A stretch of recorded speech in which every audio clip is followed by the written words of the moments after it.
espiritual, e este caminho, quando o vinho da sexualidade, quando o vinho do prazer psicológico, quando o vinho da satisfação emocional, quando o vinho da necessidade existencial se tornar água, é preciso que seja substituído por algo que seja realmente mais consistente. E as pessoas podem se surpreender, porque este segundo vinho, que geralmente é tido como inferior, de segunda categoria, porque os casamentos, quando passam, as pessoas ficam casadas por causa dos filhos, por causa de obrigações sociais, enfim, seja lá o que é que for, todo mundo acha que esse segundo vinho, ele é o mais chato.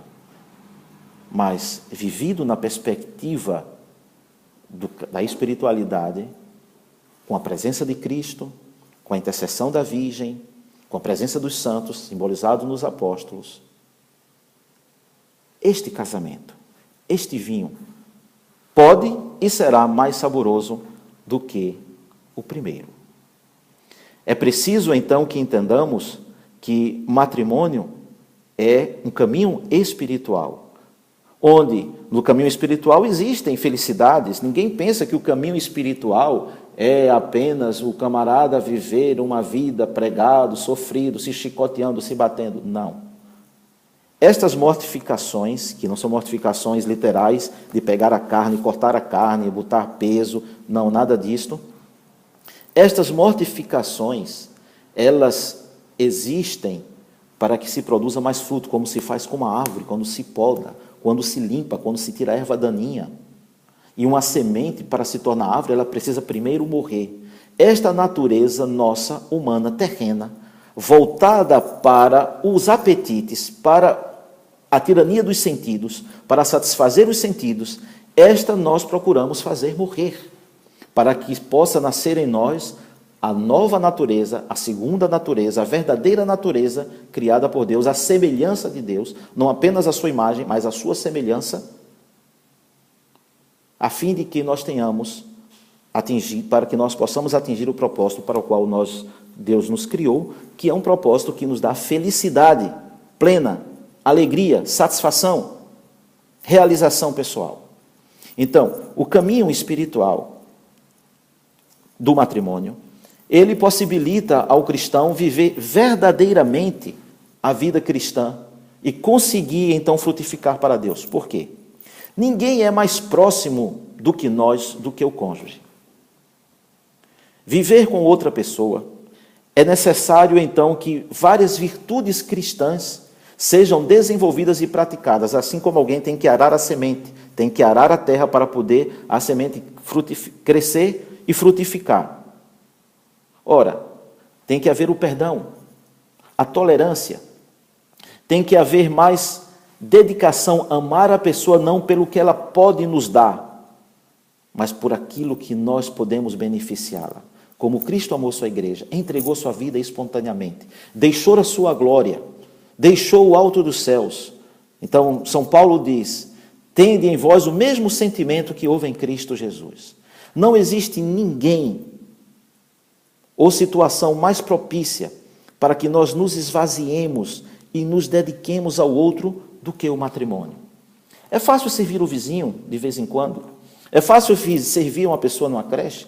É fácil servir alguém no hospital? Fácil, digo entre aspas. Porque essas pessoas não demandam da gente o convívio de 24 horas. Essas pessoas não demandam da gente o cuidado. Essas pessoas não demandam de nós a entrega.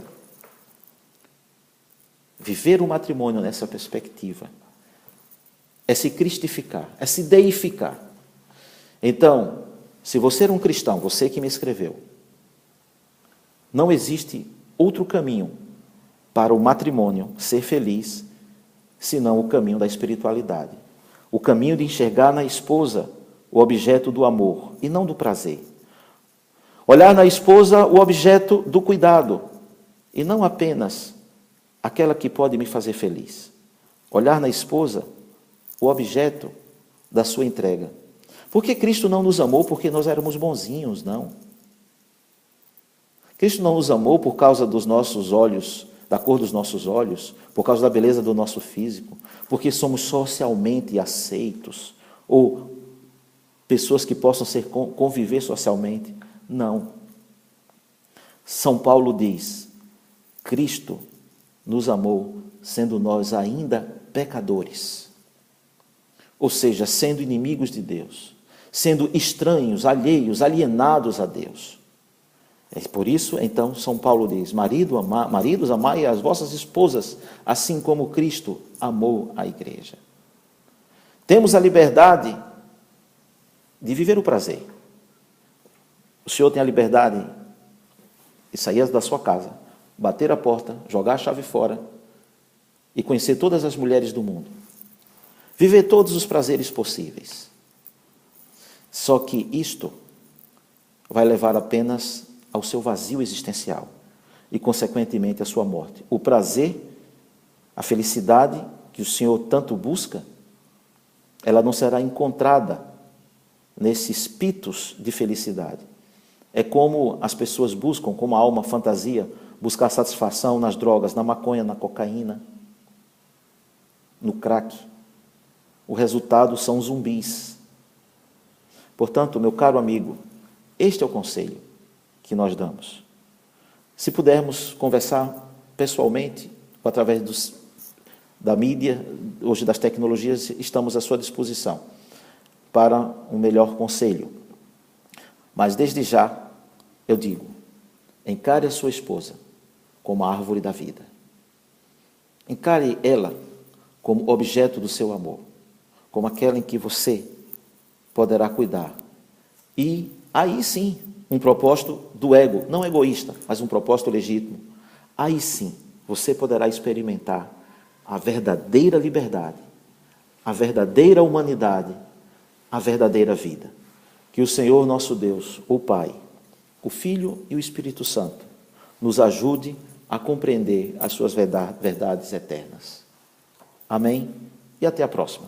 Você pode nos escrever, fazendo a sua pergunta, para contato@igrejaortodoxa.org e teremos o prazer em conversar com todos vocês.